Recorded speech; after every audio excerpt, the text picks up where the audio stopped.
27/11/25 டே 5 ஏஎம்க்கு ரொம்ப ப்ளசண்ட்டாக ஸ்டார்ட் ஆச்சு.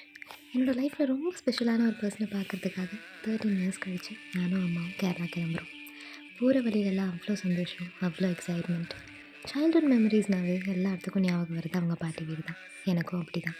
Annual exam முடிஞ்சு 2 months லீவ் விடுவாங்க.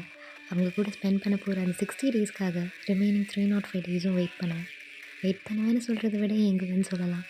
சின்ன வயசில் அவங்க கூட ஸ்பெண்ட் பண்ண டைம், அந்த அழகான மெமரிஸ் எல்லாம் கண்ணு முன்னாடி ஃப்ளாஷ் ஆகிட்டே இருந்துச்சு. அந்த ஹாப்பினஸோடவே நானும் அம்மாவும் கேரளா போய் ரீச் ஆனோம்.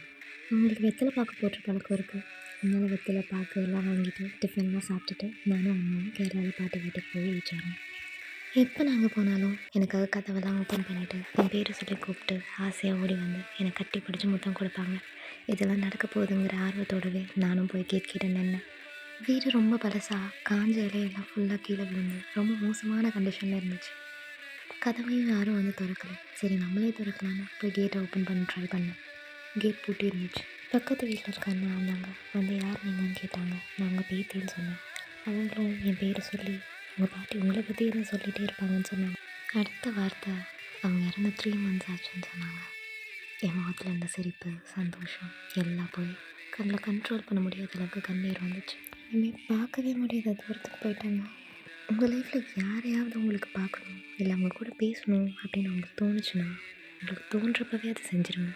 அப்புறம் நீங்கள் அதை செய்யலான்னு நினைக்கிறப்போ அவங்க இல்லாமல் கூட போகலாம். பக்கத்தில் ரிலேட்டிவ் வீட்டுக்கு போனப்போ அவங்க சொன்னதெல்லாம் உங்கள் பாட்டு இருந்த வரைக்கும் அவங்க அதிகமாக சொன்ன பேர் உன்னோட பேர் தான். என்றைக்காவது அவள் என்னை தேடி வருவான்னு உனக்காக ரொம்ப வெயிட் பண்ணாங்கன்னு சொன்னாங்க. அதை கேட்டப்போ உலகத்துலேயே ரொம்ப அன்லக்கியான பர்சன் நான் தான் தோணுச்சு.